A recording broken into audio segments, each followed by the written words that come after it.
রাহুলের মৃত্যুর পরেও চলছিল শুটিং। অবশেষে ভোলে বাবা বন্ধের বড় সিদ্ধান্ত। অভিনেতা রাহুল অরুণোদয় বন্দ্যোপাধ্যায়ের অকাল মৃত্যু এখনও নাড়া দিচ্ছে টলিউডকে।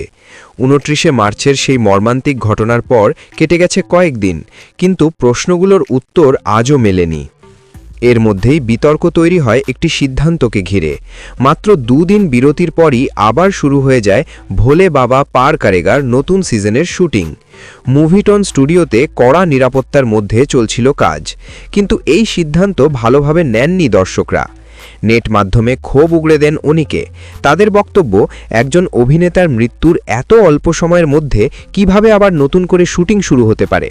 প্রযোজনা সংস্থা ম্যাজিক মোমেন্টসের এই পদক্ষেপকে অনেকেই অসংবেদনশীল বলে আখ্যা দেন। ক্রমশ চাপ বাড়তে থাকে।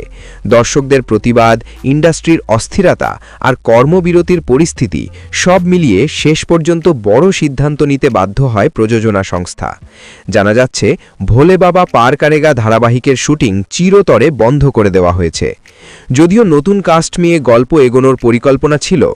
বর্ণনী চক্রবর্তী, শ্রেয়া বসাকের সঙ্গে নায়ক হিসাবে যোগ দেওয়ার কথা ছিল আদিত্য বক্সির। তবুও সেই পরিকল্পনা আর বাস্তবায়িত হল না। এই ঘটনার প্রভাব পড়েছে আরও অনেক জায়গায়। অম্বরীশ ভট্টাচার্য ইতিমধ্যেই এই প্রযোজনা সংস্থার সব প্রজেক্ট থেকে সরে দাঁড়িয়েছেন। টলিউডে চলা কর্মবিরতির আবহে এই সিদ্ধান্ত যেন আরও বড় ধাক্কা। সব মিলিয়ে রাহুলের মৃত্যুর পর শুরু হওয়া বিতর্ক, দর্শকদের ক্ষোভ আর ইন্ডাস্ট্রির চাপ সব কিছুর শেষে থেমে গেল ভোলে বাবা পার কারেগা।